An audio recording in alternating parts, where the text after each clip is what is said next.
Padre de la gloria, te alabamos y te exaltamos en esta noche. Gracias por tu presencia en medio de nosotros, Señor. Gracias, Jesús, por la cruz.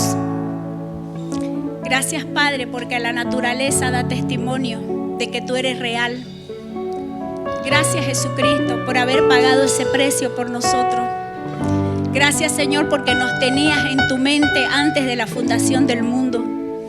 Gracias porque siempre trabajaste en pos de la humanidad, enviando profetas, hablando en todo momento. Y tu trabajo no ha terminado con nosotros, Señor. Ayúdanos a concluir esta carrera para cuando nos toque partir contigo, Señor, realmente estemos aptos. Llénanos con tu Espíritu, Padre, y háblanos esta noche, en el nombre de Jesús. Amén. Señor te bendiga, mi hermano.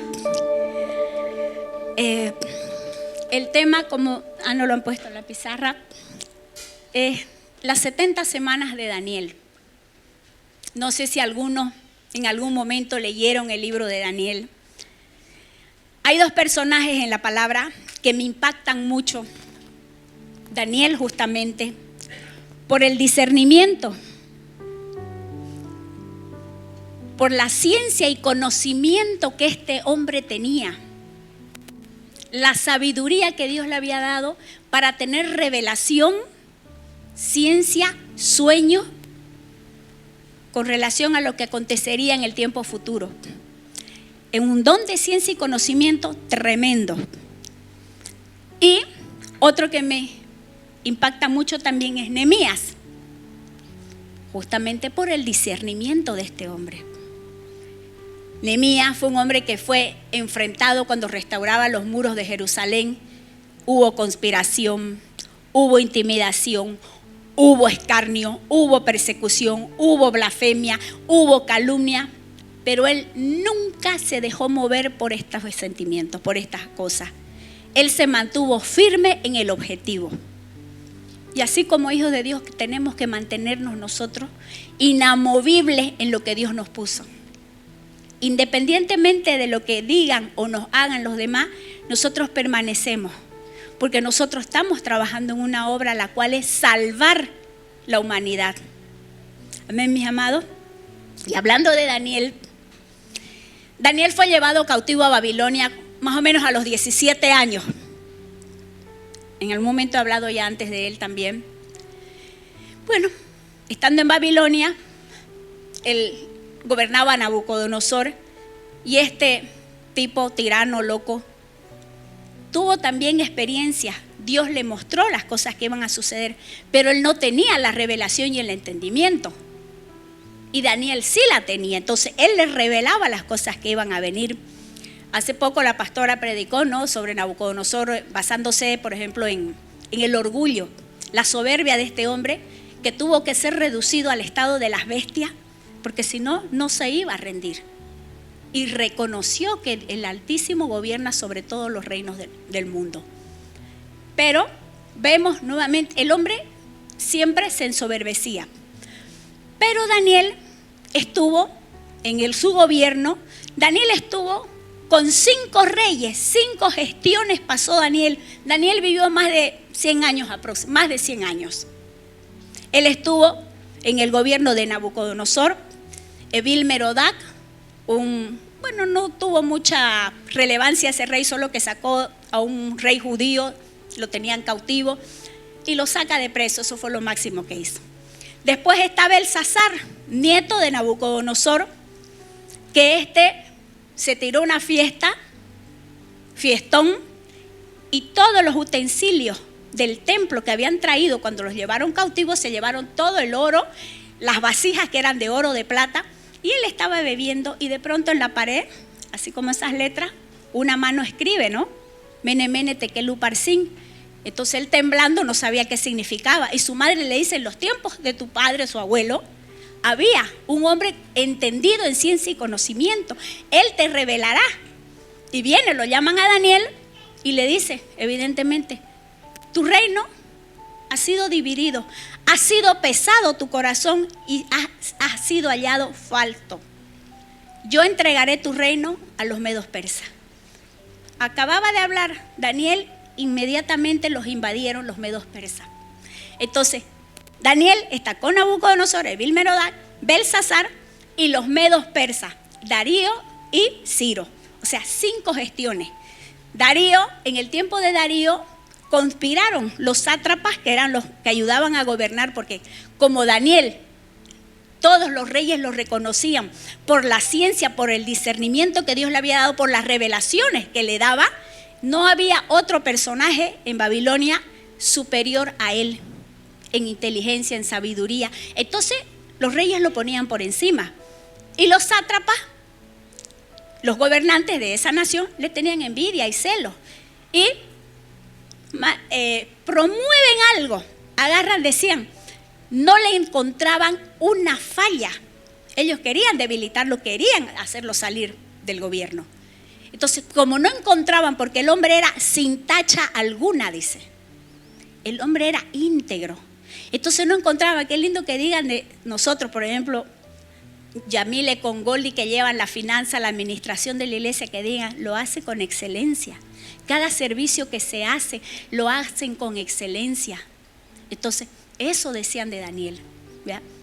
Entonces estos personajes, como no encontraron cómo debilitarlo, cómo quitarlo del gobierno, dicen, vamos a encontrar algo con relación a su Dios. Y claro, como él oraba 3 veces al día, agarran y lo hacen al rey Darío, hacer un decreto que cualquiera que en 30 días sea hallado orando a otro Dios que no sean los dioses de ellos, lo iban a tirar al foso de los leones. Entonces el rey lanza el edicto, sí, y lo denuncian a Daniel. Y el rey lo admiraba a Daniel, entonces le pesa en su corazón al rey haber aceptado, pero permite que lo tiren al pozo de los leones. Al otro día el rey, abatido, se va. Daniel, el Dios al cual tú constantemente sirves, ¿te ha librado de la boca de los leones? Sí, mi rey, me ha librado. El Señor cerró la boca a los leones y aquí estoy. Entonces, ¿qué pasó? El rey a todos los que conspiraron contra él los manda a tirar al foso de los leones. Ni siquiera habían caído al fondo cuando los leones los despedazaron. Esas son las consecuencias de las personas que se levantan contra un hijo de Dios. Por eso Dios nos dice, Jesús nos dice, ¿no?, que bendigamos a los que nos persiguen, oremos por los que nos hacen daño, porque esa persona está expuesta a que el diablo se lo coma.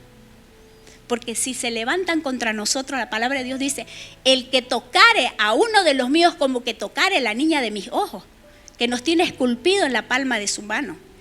Entonces, mis amados, nosotros en vez de enfadarnos con la gente que nos hace daño, que se levanta contra nosotros, oremos, porque le va a venir caos a esa persona. Amén. Entonces Daniel, este hombre entendido en sueños, en visiones, y vamos a hacerlo cuando Daniel gobernaba en Babilonia, cautivo, todo el pueblo, fueron 70 años que fueron cautivos, que Jeremías les predicaba, arrepiéntanse al pueblo de Israel, arrepiéntanse durante 40 años, no vayan a los ídolos, no dejen a Dios, pero no obedecieron y venga, pasaron los 40 años y se los llevaron cautivos. Mientras pasaron los años, Daniel buscaba diligentemente, indagaba, saber cuándo iban a acabar las devastaciones, o sea, cuándo se daba el cumplimiento de que pasen esos 70 años para que ellos puedan ser liberados nuevamente. Y encuentra en los libros de Jeremías y se da cuenta que ya estaba el tiempo cumpliéndose. Entonces, hay una oración bellísima. Si ustedes leen Daniel 9 completo, no se lo voy a leer porque es largo. El que diga que yo no sé orar, lea y apropiese de esa oración. Hermosa la oración. Señor, hemos hecho impíamente. Nosotros y el pueblo nos hemos corrompido en gran manera. Y lo merecemos, lo que estamos viviendo.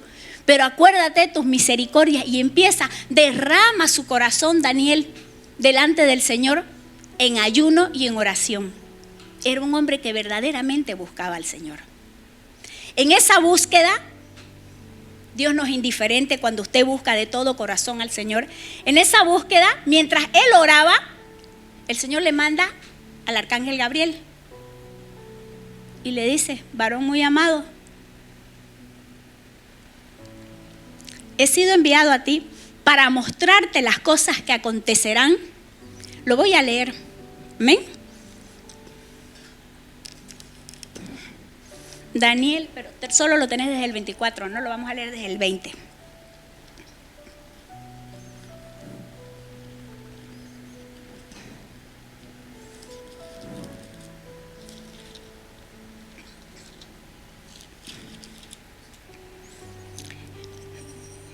Dice Daniel: aún estaba orando y confesando mi pecado y el pecado de mi pueblo Israel, y derramaba mis ruegos delante de Jehová, mi Dios, por el santo monte de mi Dios, y estaba hablando en oración cuando el varón Gabriel, y a quien yo había visto en la visión al principio, volando con presteza, vino a mí como a la hora del sacrificio de la tarde, y me hizo entender y habló conmigo diciendo: Daniel, ahora he salido para darte sabiduría y entendimiento.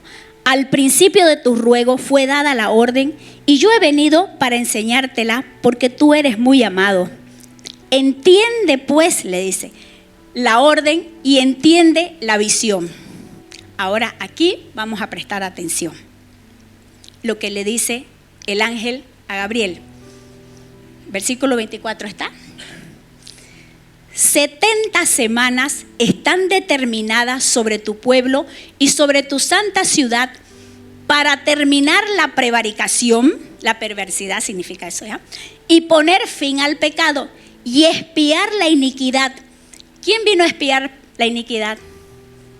Jesús. ¿Quién dio fin al pecado? ¿Quién pagó por nuestros pecados? Jesús, ¿no es cierto? Entonces 70 semanas están determinadas para expiar y poner fin al pecado, para traer justicia perdurable y para sellar la visión y la profecía y ungir al santo de los santos. ¿Quién trae justicia perdurable? Jesús. Aquí le habla el ángel de lo que iba a acontecer, ¿ya? En esas 70 semanas. Los judíos tienen semanas, de días y semanas de años. Vamos a leer la siguiente.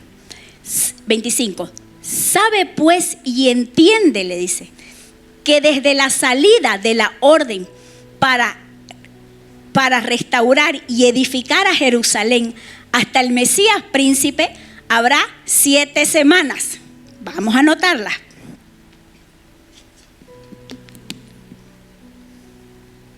¿Pinta? ¿Se ve? 7 semanas. ¿Ah? El rojo, ¿no? Ya. Así este está mejor.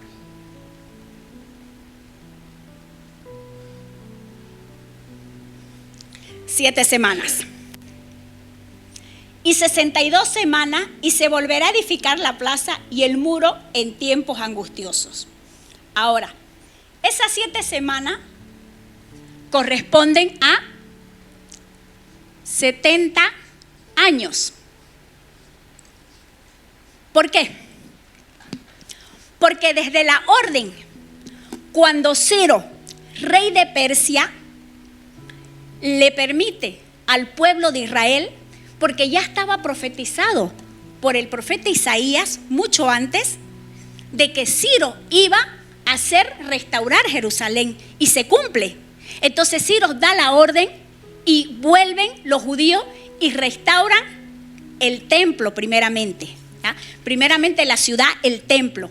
Entonces es en este tiempo, en estos 70 años, pasan los 70 años y el templo estaba restaurada y la ciudad. Vamos a seguir. Vamos bien, ¿no? ¿Sí? Ya. Habrá 7 semanas y 62 semanas. 62 semanas. 7 semanas más 62. Igual 69 semanas, ¿no es cierto? Había dicho 70 años. 70 años son 490 años, si usted lo multiplica. Pero aquí habla de 62 semanas más 7 semanas, son 69 semanas. Vamos a ver por qué sucede esto. Dice, vamos a leer de nuevo el 25. Sabe pues y entiende que desde la salida de la orden para restaurar y edificar a Jerusalén hasta el Mesías príncipe, ¿quién es el Mesías príncipe? Jesús, ¿no es cierto? Habrá 7 semanas y 62 semanas se volverá a edificar la plaza y el muro en tiempos angustiosos. ¿Quién restauró los muros de Jerusalén? ¿Quién se acuerda? Nehemías. Bien, pastor, un aplauso. ¿Ya? A Nehemías pasan 70 años y Nehemías, que estaba en el palacio con el rey Artajerjes, gobernaba en ese tiempo. ¿Me escuchan? Gobernaba Artajerjes en ese tiempo. Ya saben la historia de Nehemías, que indaga a uno de sus hermanos que viene, pregunta por el pueblo de Jerusalén. Y ellos le dicen, están en una condición paupérrima, destruidos, están los muros caídos. Entonces él ayuna y ora también, al igual que Daniel. Y le pide, y el rey se da cuenta, ¿por qué está triste tu corazón? Entonces él le comenta lo que sucedía y halla gracia con el rey. El rey le hace el favor de ir a restaurar los muros de Jerusalén. No solamente le da escolta, le da provisión, le provee todo. Nehemías llega y restaura los muros de 4 kilómetros de longitud y 12 de alto en 52 días. Y dice que fue en tiempos angustiosos que se restauran los muros. Evidentemente, Nehemías tuvo oposición a morir. Se levantaron 3 personajes, Sanbalat, Tobías y Gesén el árabe, eran un sinónimo del diablo mismo. Ahí tuvo, como les dije al principio, guerra, los escarnecían, lo que ustedes hagan, una zorra los va a tumbar. O sea, se lo pusieron tenazmente, pero él continuó la obra. Ahora, Nehemías, en el tiempo de Artajerjes gobernó en el 465 antes de Cristo. Gobernó Artajerjes. Habían pasado 20 años cuando ya Nehemías habla con el rey. Entonces eso significa que son menos 20, 445. Entonces en el 445 es cuando Nehemías restaura el muro. Vamos bien. Ahora, 62 más 7, 69. Multiplique por 7. Son igual 483 años. Si alguien tiene calculadora, lo va a hacer, ¿ya? No sé si me estoy haciendo entender.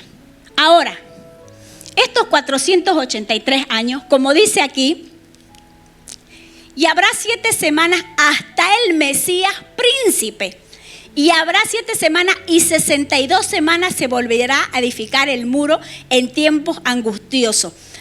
Y después de las 62 semanas se quitará la vida al Mesías. ¿A qué edad murió Jesús? Bien.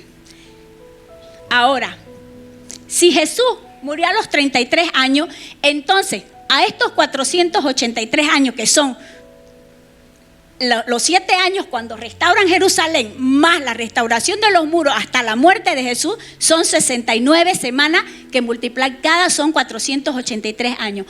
Ahora, vamos a restar 445 cuando Nehemías va a restaurar. Aquí nos tendría que dar la edad de Jesucristo. 33 supuestamente, ¿no? Aquí restamos. Que alguien lo reste. Da 38. ¿Por qué no salen las cuentas bien? Tendría que salir 33. Antiguamente, si bien había el calendario lunar, los judíos, nosotros tenemos el gregoriano que es solar, pero no solamente eso. Antiguamente, cuando Jesús, bueno, vamos a entrar con Jesús. Ni siquiera la fecha 25 de diciembre nació Jesús. Ni siquiera nació el 25 de diciembre. ¿Ya? Vamos a ir por parte. Cuando Zacarías, el padre de Juan el Bautista, que pertenecía a la clase de Abías, el rey David había establecido 24 sacerdotes, grupos de sacerdotes que ministraran en el templo. Todos los días ministraban y una vez al año entraba el sumo sacerdote. Le toca a Zacarías, el padre de Juan el Bautista, su turno, y ahí le aparece el ángel y le dice: tu mujer, ya vieja, estéril, va a tener un hijo. Y él no le cree y Dios lo deja mudo por nada más hasta que nace. Resulta que el tiempo que le tocaba a Zacarías ministrar en el templo, que era de la 8ª división, más o menos se le calcula que él estuvo entre mayo, junio, era su época, cuando recibe la noticia de que su mujer iba a tener un hijo. Consideremos que se embaraza en junio su mujer. Ahora crece la barriguita y Elizabeth ya tenía 6 meses. Calculen, de junio a diciembre son 6 meses, ¿no es cierto? En ese momento, mientras ella estaba de 6 meses, el ángel mismo que visitó a Daniel visita a una chica virgencita, María, y le anuncia el nacimiento de Jesús. Y ella, bueno, no conozco varón todavía, no, pero el Santo Espíritu vendrá, la sabemos la historia. Entonces, María en diciembre más o menos recibe también la visita y el ángel le dice: vete a ver a tu prima Elizabeth porque está embarazada. Y se va María 3 meses con ella. O sea que cuando María se embaraza, el Espíritu Santo le engendra a Jesús, ya tenía 6 meses la otra. Saquen cuenta, si se embaraza entre diciembre, digamos enero hasta septiembre son 9 meses. ¿No es cierto? El mes, la fiesta de Sucot, que significa la fiesta de los tabernáculos, que era la fiesta de las cabañas, que simbolizaba, los judíos siempre celebran su fiesta. La fiesta del Sucot o de las cabañas simbolizaba cuando el pueblo sale de Egipto y moraba en las cabañas, en el desierto. Entonces ellos cada año festejan la fiesta del Sucot o la fiesta de las cabañas, ¿ya? ¿Por qué? Y Dios iba con ellos. ¿De qué manera iba Dios con el pueblo? En la nube, en la nube de día, para que no los ahogue el sol, y de noche una columna de fuego. Entonces Dios los acompañaba. Cuando el ángel visita a María, le dice: el santo ser que nacerá de ti será el salvador de su pueblo y le pondrás por nombre Emmanuel, que significa Dios con nosotros. Así como Dios iba en el tiempo de cuando salen de Egipto, iban por el desierto, Dios con ellos, ahora nace Jesús, Emmanuel, Dios con nosotros. La fiesta del Sucot, exactamente Jesús nace entre septiembre y octubre, ¿ya? Porque es la fiesta del Sucot, y muere en la fiesta de Nisan, que es entre marzo o abril, que es la fiesta de la Pascua, que sabemos la Pascua cuando matan el cordero antes de salir de Egipto. Sí, Jesús es la Pascua. Entonces, al morir Jesús, tendría que tener 33 años. Pero ¿por qué aquí no nos coincide la fecha? Resulta que Dionisio, un romano, quiso hacer en el año 754, de que se había fundado el imperio romano, ya, porque son los 4 imperios principales: el babilónico, el medo-persa, el griego y el romano. Entonces ya los romanos estaban, y este hombre Dionisio, en el 754, dijo: bueno, vamos a hacer un año antes y un año después de Cristo, el año 0. Y ahí comienza. Pero resulta que hubo un error de un promedio de unos 4 años, aproximadamente entre 4 a 6 años. Y Flavio Josefo, un historiador judeo romano también de ese tiempo, dice que Herodes murió el año 4 antes de Cristo. ¿Cómo va a ser que muera Herodes antes de Cristo si fue el que mandó matar a los niños? Menos de 2 años. Entonces, ¿cómo es ese asunto? No coincide, ¿no es cierto? El año 4 antes de Cristo, dice Flavio Josefo, que murió. Entonces se deja ver que se equivocaron con ese tiempo. Cuando nace Jesús, ¿y por qué no nació el 25 de diciembre? Resulta que cuando Augusto César da la orden del censo, pues le toca a José y María ir al censo. Jesús estaba a punto de nacer, porque los romanos aprovecharon que los judíos iban a la fiesta, a celebrar la fiesta del Sucot. Entonces le toca ir a José con María, porque José es del linaje del rey David y era de Belén, donde tenía que nacer Jesús. Y se va desde Belén, desde Judea hasta Belén, son unos 130 kilómetros, y no había vehículo. Era en burro o en camello. Pónganse a pensar, una mujer embarazada a punto de dar a luz, ir en burro 130 kilómetros. En diciembre, imposible. En diciembre es fríísimo, temperaturas de 6 grados con lluvias abundantes. Entonces era un riesgo que esa mujer vaya embarazada. Entonces ahí vemos que verdaderamente los romanos, aprovechando la fiesta, hicieron, y ahí es cuando llega Jesús. Nace en el potrero, ya sabemos la historia, no había posada por tanta gente. Nace Jesús. Otro dato. ¿A quién le aparece primero el ángel dando la noticia del nacimiento de Jesús? A los pastores. Pastores. Pastores. ¿Qué estaban haciendo los pastores en las vigilias de la noche? Cuidando de las ovejitas. Que como pastor, Dios te pide cuidando de su pueblo, de sus ovejas. Tenemos que entender lo simbólico, hermano. Entonces, si hubiese sido frío en diciembre, no las sacaban a las ovejas. En invierno las ovejas las tenían en cueva o en graneros. Entonces, ¿se dan cuenta? El error, y vamos a seguir adelante. Vienen los pastorcitos. Mientras tanto, sucede algo en Persia, en Oriente. Unos magos, que no son brujos por si acaso, porque no falta quien diga cosas erradas. La palabra magoi significa astrónomo, gente de ciencia, con conocimiento.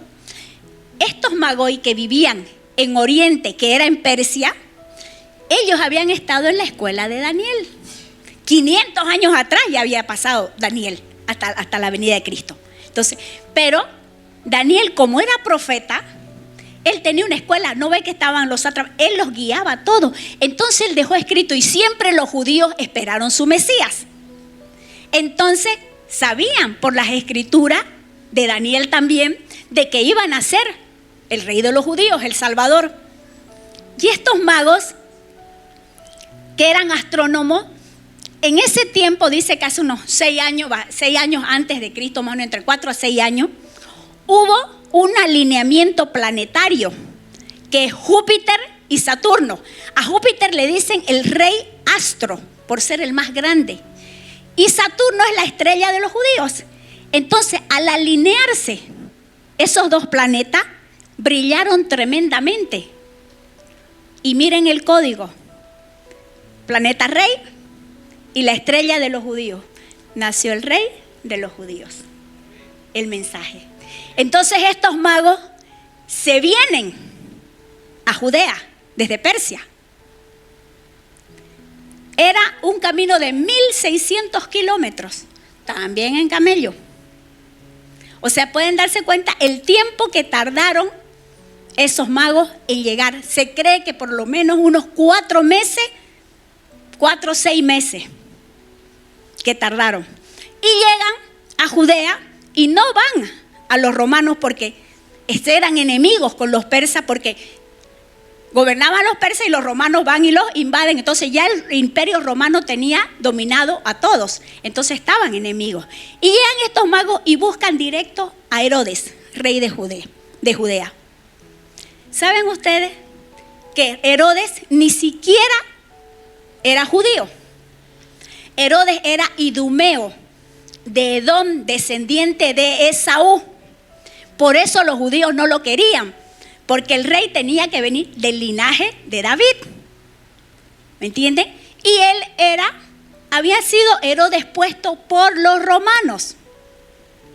Herodes fue puesto por los romanos. Entonces cuando llegan los magos y le dicen, ¿dónde está el rey de los judíos que ha nacido? Hemos visto su estrella. Entonces Herodes se perturba, dice, ¿qué rey, digamos? Y toda Jerusalén con él. Claro, que le iba a gustar a él si él se creía el rey. Vino su reemplazo. Imagínense, Herodes fue un criminal. Asesinó a su mujer y a 3 de sus hijos para no heredarles el trono. Después sus otros hijos, cuando él murió, Herodes Filipo, Herodes Arquelao y Herodes Antipas, ya heredaron. Pero él, mientras estaba vivo, él los mató porque él quería seguir gobernando, era un tirano. ¿Ustedes creen que iba a tener conciencia para no matar niños? Le dice a los magos, bueno, vayan, busquen al rey que ha nacido y díganme, háganmelo saber para que yo también vaya y lo adore. Llegan los reyes, donde ya Jesús no estaba en el pesebre. Ya se los he dicho antes, no estaba, ya estaba más grandecito, ya era un bebé como el nieto del pastor Mario, más o menos 4 o 5 meses.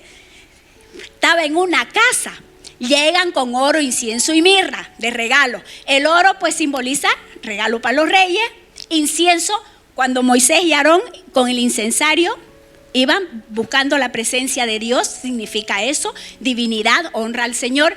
Y se cree que la mirra era un bálsamo que era para embalsamar a los muertos, significa el sufrimiento de Cristo. Llegan los reyes, le ofrecen los regalos. Y aquí, ese oro que le dieron a Jesús fue el que financió su escape a Egipto. Porque ¿qué pasa? Por revelación el Señor les dice a los reyes, no vuelvan donde Herodes. Y se van por otro camino, ¿no es cierto? Y Herodes, al verse burlado, se enfurece y manda matar a los niños menores de 2 años. Pero Josué recibe en sueño y le dice el Señor, un ángel, saca a tu mujer y al niño y huye a Egipto porque Herodes procura su muerte. ¿No es cierto? La sabemos toda la historia, toditos. Huye. Ahora, ¿qué es lo que quiero decirles yo? Para llegar a que verdaderamente lo que está profetizado, escrito en la palabra, se cumple. Pero si nosotros lo hacemos a la forma nuestra, hay error. Pero fue error, como les digo, de Flavio Josefo y de Dionisio, que cambiaron la fecha. Por eso, ahora, si Herodes murió antes de Cristo, entonces no pudo mandar matar a los niños. Consideremos, entonces fue el año 4 después de Cristo. ¿No es cierto? Claro, porque, y si mandó matar a los niños menores de 2 años y ya Jesús estaba como de 4 o 6 meses, entonces Jesús menos 4 más los 6 meses son 33.5 cuando muere Jesús. ¿Lo entendieron? ¿No es cierto? Pero ahora ustedes me dirán, bueno, tanta número todo, ¿en qué nos edifica? Digamos, como historia está bonito saberlo y es bueno. Pero no se trata solamente del cumplimiento de las profecías. Se trata de las cosas que van a acontecer para nuestro tiempo ahora. Esto fue en el pasado y todos conocemos la historia. Y volvemos al libro de Daniel 26, nuevamente, 9:26. Y dice, y después de las 62 semanas se quitará la vida al Mesías, pero no por sí. Y el pueblo de un príncipe que ha de venir destruirá la ciudad y el santuario, y su fin será con inundación. Hasta el fin de la guerra durarán las devastaciones. Muere Jesús. ¿Ya?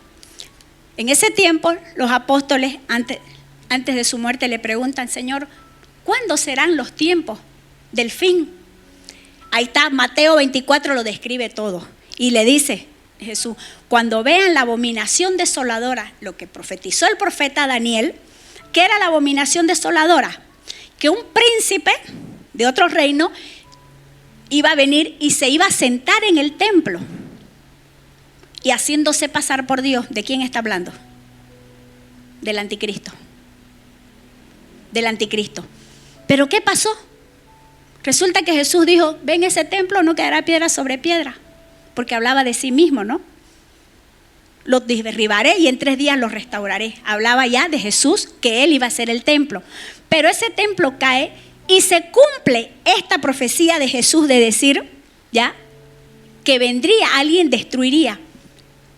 En el año 70, después de la muerte de Cristo, Tito, hijo de Vespasiano, ya, que era romano, el emperador romano, viene y destruye el templo de Jerusalén y dispersa, mata a un montón de judíos y los dispersa hasta el día de hoy. Y quedan sin templo. Pero Isaías 66:8 dice, nacerá una ciudad en un día. Dios profetizó que su pueblo de Israel volvería a ser restaurado. En 1948, David Ben-Gurión declara el Estado de Israel, nación recién nacida, 1948. Y han tenido guerra y más guerra, pero ahí está. En Apocalipsis habla, dice que la mujer estaba para dar a luz, habla del pueblo de Israel que iba a dar a luz a Jesús.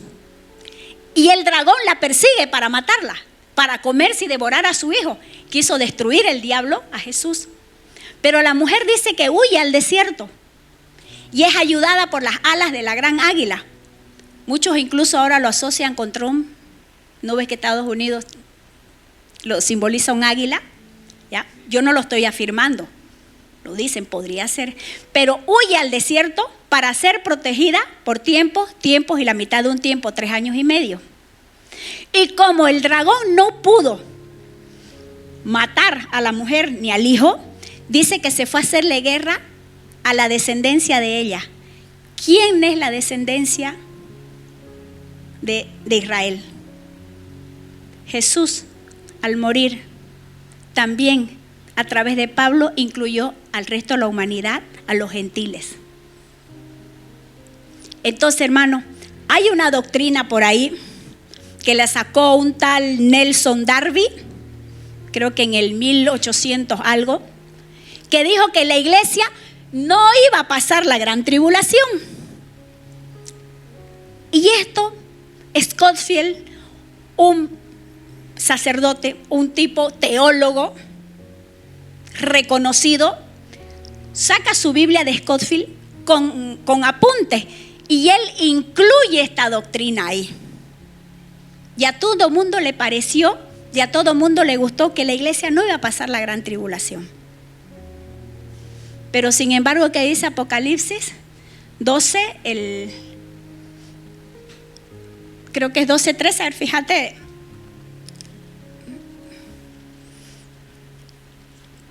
Aquí está, 12:17. Y entonces el dragón se llenó de ira contra la mujer y se fue a hacer guerra contra el resto de la descendencia de ella, los que guardan los mandamientos de Dios y tienen el testimonio de Jesucristo. Hermano, la iglesia va a pasar parte de la gran tribulación. Ahí está escrito. Y les podría dar muchos datos más, porque los voy a liar. Entonces, nosotros conociendo eso, como pueblo, tenemos que estar advertidos con el conocimiento. Me hubiera gustado venir a darles una prédica de empoderamiento, usted puede, o sea. Pero ¿sabe qué, hermano? Es importante que usted conozca la verdad también, la historia y lo que va a acontecer. Dice que se levantarán falsos cristos y aún en los escogidos engañarán. Si usted no conoce la palabra, entonces se lo van a revolcar con cualquier doctrina. Es más, ya hubo puedo decir, mini anticristo, un 333, no un 666, como esos brutos que le pegan a sus mujeres, esos son medio bestias, 333. ¿Ya?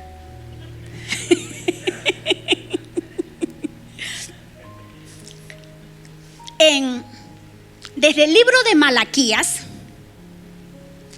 hasta Juan, al Nuevo Testamento pasaron 400 años sin que haya palabra profética.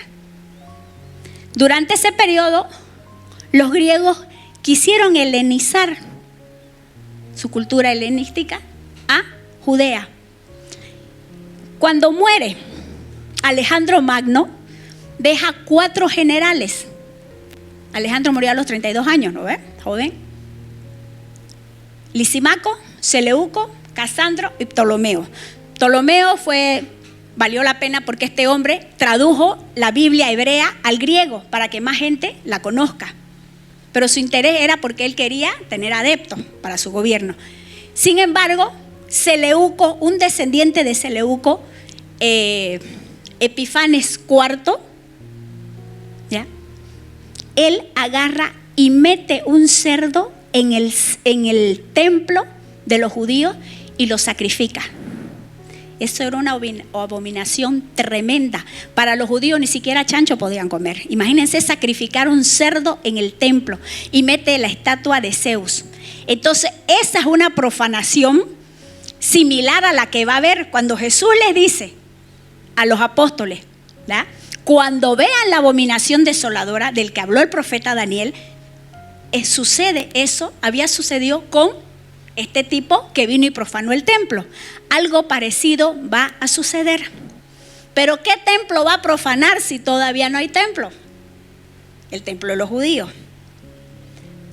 Todo. Ven, el tercer templo de los judíos va a ser construido.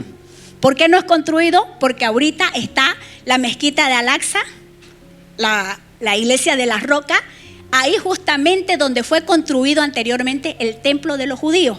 Entonces tienen que derribar eso, ya, porque son los árabes los que tienen posesionado, y ahí los judíos van a construir su templo. Construyen su templo y de inmediato se activa el anticristo. Por 3 años y medio, este tipo, otro día lo vamos a estudiar con más detalle, ¿ya? Tiene unas características militarmente. El tipo va a ser una excelencia. Dice que es el único ser que va a traer paz y seguridad a la humanidad, lo dice la palabra, ¿no es cierto? Entonces él va a conquistar y engañar al mundo entero. Él va a traer una paz ficticia. Todo el mundo va a quedar contento con él porque lo que más pedimos es paz y seguridad. Todo se está acomodando. Israel es el reloj profético de Dios. Les aconsejo, sigan, vean las noticias, bendigan a Israel, porque a través de ahí, del pueblo que tiene 22,000 kilómetros, apenas tan chiquitingo, pero Dios lo escogió para sí. Y en base a lo que sucede en Israel va a acontecer en todo el mundo. Otro día vamos a hacer un estudio más profundo sobre el Apocalipsis, porque el tiempo no da. Espero haberme hecho entender, hermano. Sí, 3 años y medio de aparente, o sea, dice que la gran tribulación, 3 años y medio, aparentemente va a estar todo en orden, y después de los 3 años y medio el tipo se va a dar a conocer, va a prohibirle a los judíos su sacrificio, se va a levantar contra ellos. Y ahí se van a dar cuenta, porque cuando el anticristo con todo su ejército en los altos del Golán vengan contra Israel con las naciones que se llama Gog y Magog, se supone que es Rusia y China, que van a venir contra ellos, de manera sobrenatural Jesús vuelve y se para en el monte de los Olivos y se va a partir por la mitad, y va todas las bombas atómicas y todas las cosas que se levantaron contra Israel, va a ir en contra de sus enemigos, porque dice la palabra en Zacarías 12:14 creo está, dice que ¿cómo se le sucederá a esa gente? Primero se le caerán la cuenca de los ojos, la carne. ¿Qué es eso? Nuclear, pues guerra nuclear, todas sus bombas antes de morir. O sea, si ustedes leen todo eso, hay una descripción tremenda. Es que, hermano, hay que leer. Yo les estoy dando así, chispita. Lo que quiero con este tema, hermano, es advertirte. Hoy más que nunca, todas las profecías cumplidas, todos los acontecimientos a nivel mundial dan testimonio de que todo se está acomodando para la segunda venida de Cristo. Nosotros como cristianos sí vamos a ser arrebatados, está escrito en 2 Corintios, pero no nos vamos a librar. Decían, ¿no? La iglesia no va a pasar la tribulación porque Dios no nos puso para ira. No para la ira de Él, pero sí vamos a pasar la ira del hombre. Porque la ira de Dios va a venir sobre la gente que no quiso al Señor y sobre el anticristo. Entonces usted, como pueblo de Dios, amado de Dios, pagado a precio de sangre, usted tiene que guardar su santidad, guardar su vida, clamar a Dios por la familia, los que no se han convertido, porque los que se queden, las cosas, los desastres ecológicos que van a suceder en la tierra van a ser abismales. Hasta el agua se va a contaminar, la gente va a ser perseguida porque dice que la marca de la bestia, o sea, con la tecnología ya sabemos por dónde se está acomodando todo. Que nadie va a poder comprar ni vender si usted no tiene. Y es más, puede ser que un microchip en la mano, en la frente, como lo dice la palabra, una marca en la frente. En ese tiempo, cuando Juan tuvo la revelación, claro, ni siquiera habían pues vehículos, ¿no? Más de 2000 años atrás, pero él lo vio. Entonces, mis amados, todas las profecías se están cumpliendo. Otro voy a hablar del anticipado conocimiento de Dios porque es más largo. Pero mis amados, ¿qué quiero con este tema? Estoy terminando. Advertirle a usted, animarlo a usted a que no se desanime. Porque van a venir cosas feas a la tierra. Está escrito. Me gustaría decirles que todo va a estar hermoso, que todo se va a solucionar. No va a ser así. Usted, si usted se rinde al Señor, va a ser guardado. Pero vamos a pasar. ¿Sí va a pasar?